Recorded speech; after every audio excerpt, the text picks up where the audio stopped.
मुझे याद आता है कि जब मैं कॉलेज डेज में था तो यूं ही मेरे साथी किसी एक का नाम लेके मुझे छेड़ दिया करते थे। असल में कुछ नहीं था, लेकिन होता यह था कि जब कभी मान लीजिए एनुअल फंक्शन है, कॉलेज गैदरिंग है और किसी ने कोई नाम उस तरह का ले लिया तो मुझको अपने चेहरे के भाव संतुलित रखने में बड़ा मेहनत करनी पड़ती थी, जबकि ऐसा कुछ था नहीं। तो अभी एक नाम जो मैंने लिया, आपसे एक सवाल भी पूछा और उस समय मैं आपके चेहरे के भाव भी पढ़ रहा था। मैं ये भी जानता हूं कि ऐसा कुछ नहीं है, और लेकिन बाबा बागेश्वर का जब नाम आता है तो आप एकदम सहज महसूस करती हैं या थोड़ा आप भी मेरे जैसा हो जाती हैं?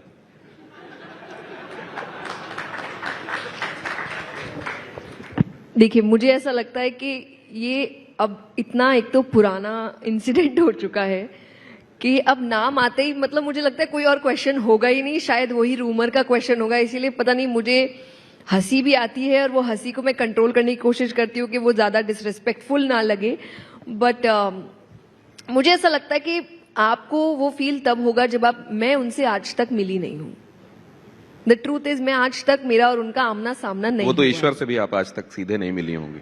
ईश्वर और इंसान में बहुत अंतर होता है। अगर आप ईश्वर के साथ कंपेयर करने की बात करेंगे, नहीं, किसी से रिलेट करना, किसी से कनेक्ट करना, अटैच्ड होना। नहीं, कई लोग प्रधानमंत्री नरेंद्र मोदी से कभी नहीं मिले हैं, लेकिन वो जितना आप मिली हैं, आप सौभाग्यशाली हैं।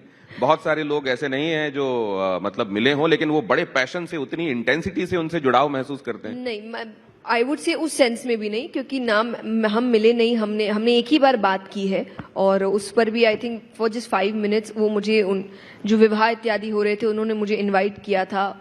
दुर्भाग्य से मेरा कुछ काम था और मैं नहीं जा पाई थी वहां पर मुझे ऐसा लगता है कि ये टॉपिक या ये बात उनके लिए भी बहुत अजीब थी और उनसे भी कई इंटरव्यूज में बार बार पूछा गया था। मेरे लिए मुझे लगता है एक्स्ट्रा अजीब थी। I don't know, being a girl शायद इस माइंडसेट से आपको पाला जाता है कि ऐसा नहीं, आपके लिए बातें होनी चाहिए। तो ये बड़ा ही एक कहते हैं ना कि आपके लिए बड़ा वियर्ड सा टॉपिक हो चुका है कि अब कुछ अच्छी बात भी होगी तो आपको ऐसा लगता है कि अरे ना ही हो तो अच्छा नहीं। वैसे एक बात जया जी, आप तो बचपन से सार्वजनिक जीवन में आ गई, तो आप ये भी जानती होंगी कि सार्वजनिक जीवन में आने के अपने उसके हाईज हैं और अपने उसके लोज हैं। आप एक आम बच्चे की तरह, मुझको नहीं लगता कि बचपन में भी आप जाके उस तरह से चॉकलेट खरीद पाती होंगी, आइसक्रीम खा पाती होंगी। मैं अभी भी खाती हूँ, मुझे कोई दिक्कत नहीं है। मैं अभी भी अगर कोलकाता में हूँ तो आई प्रेफर कि मैं रोड पे ठेले के पास जाके पुचका खाऊं, और अगर कोई फोटो ले भी रहा है तो मैं कह देती हूँ 5 मिनट रुको, मैं खा लूँ, उसके बाद मैं आपके साथ पिक्चर ले लूंगी। पर मुझे अब खाने, तो मुझे ऐसा लगता है कुछ चीजें मुझे नहीं इग्नोर करनी, या नहीं ऐसा है कि मैं जी नहीं पाई। मेरी पसंदीदा चीजें हैं, मैं उसे जीती हूँ। जो नहीं कर सकती, बहुत ज्यादा आपको भीड़ लगे और मुझे इतनी जरूरी भी नहीं लग रही, मैं नहीं करती। पर जैसे आपने उस टॉपिक से रिलेट करते हुए कहा, see I am okay with the highs and lows, but I am not okay जो चीज में एकदम ही सच्चाई नहीं है। एक होता है कि आप किसी से मिले, आप किसी फ्रेम में आए और किसी और को ऐसा लगा कि अच्छा हाँ ऐसा कुछ है, आपको देखा ही नहीं गया आज तक कभी साथ में। ऐसा तो नहीं है कि लोग अपने मन में कोई एक जोड़ी बना लेते हैं, अपने परसेप्शन में एक जोड़ी उनको अच्छी लगती है और वो इतना बड़ा कर दिया। मुझे तकलीफ उस बात से है। अगर आपको पसंद आया, आप ये बात रख सकते हैं कि मुझे पसंद आया, पर इस बात को इतना बड़ा कर देना एंड देन न्यूज चैनल्स का उसको अपलोड करना कि अरे हो चुकी है, हो रही है, तो मेरे लिए बहुत वैसे आप ही के एक इंटरव्यू के हवाले से मैं बोल रहा हूँ। आप तो यहाँ कह रहे हैं कि बड़े आजादी से मैं ले लेती हूँ और ले लेती थी, लेकिन इतनी ही आजादी के साथ सारे काम अगर आप कर पाती हैं एक आम आदमी की तरह, तो बचपन में वो आइसक्रीम खाते हुए आपको किसी ने देख के ये ना कहा होता, अच्छा आप भी यहीं आके आइसक्रीम खाती हैं? नहीं, अब मुझे कहा है, मैंने हैदराबाद कथा करी और मैं वहां के सबसे बड़े आई थिंक आइसक्रीम पार्लर में गई और मैं आइसक्रीम खा रही हूँ। मुझे नहीं लगता आइसक्रीम खाना पाप होता है या कोई बहुत गलत बात है। अच्छा, एक बात बताइए, कितने लोगों का क्रिश्चियन डियोर का बैग, उसकी फोटो खींच के उनसे पूछा जाता है ये बताइए कि आपने ये बैग क्यों रखा? कितने लोगों का खींचे, बताइए। अरे आप बताइए, आपके पास, मैं वही पूछ रही हूँ, कितनों के पास बैग है और कितनों के पास बहुत कुछ है हमारी ही फील्ड से, ये मेरे से ही क्यों पूछा जा रहा है? और जबकि मैंने तो फिर आप मानती है ना कि आपका जीवन एकदम बाकियों की तरह, जैसे बाकी जी लेते हैं, जब आप सार्वजनिक जीवन में और वो आप सेलिब्रिटी स्टेटस आप अटेन कर लेते हैं, तो बिल्कुल उस तरह से नहीं जी पाते आप जैसा एक सामान्य आदमी जी पाता है। But I am okay with it. मुझे जो मिला है वो बहुतों को नहीं मिला है। तो आप टेंशन में आई थी जब ये बैग कंट्रोवर्सी हुई, आपकी फोटो आई और देखो इतना महंगा बैग, 2 लाख का बैग? नहीं, इस वजह से तो बिल्कुल नहीं, मुझे तो नहीं। I will by another bag, I don't care.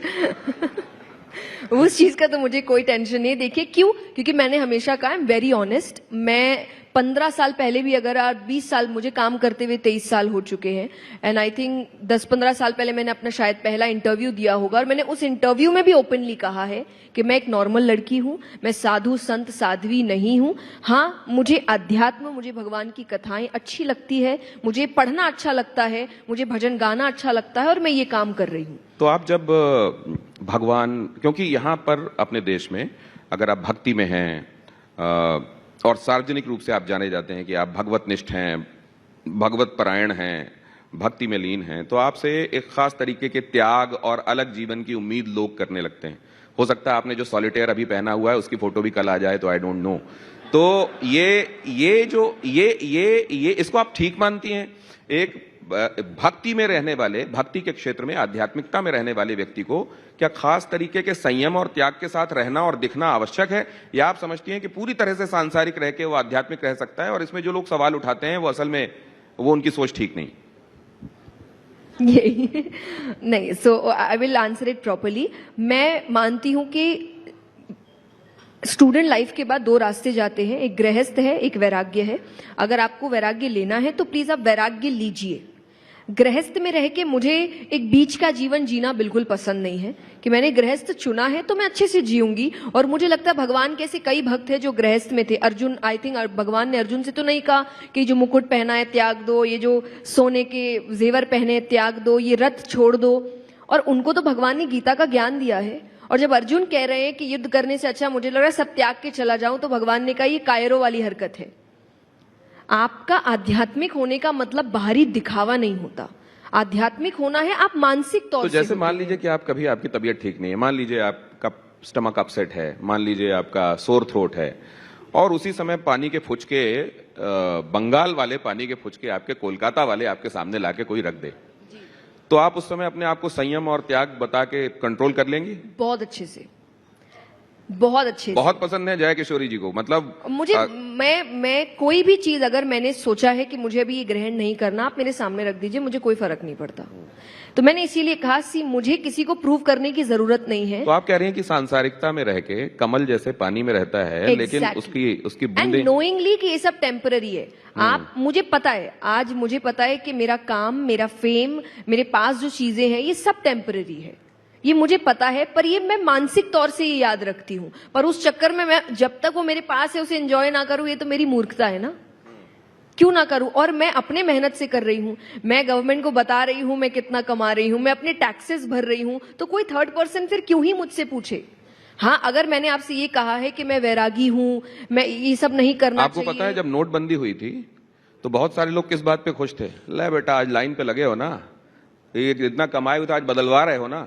यहां तो उस मेंटेलिटी का भी ख्याल रखना पड़ता है ना। तो जया किशोरी जी, जिनकी कई लोग फीस के बारे में बात करते हैं कि अगर आपको उनको कथा में बुलाना है तो भाई साहब मुझे नहीं मालूम, एज दिस से कि 10-12 लाख तैयार रखिएगा, पता नहीं ये कम है कि ज्यादा, मैं नहीं जानता।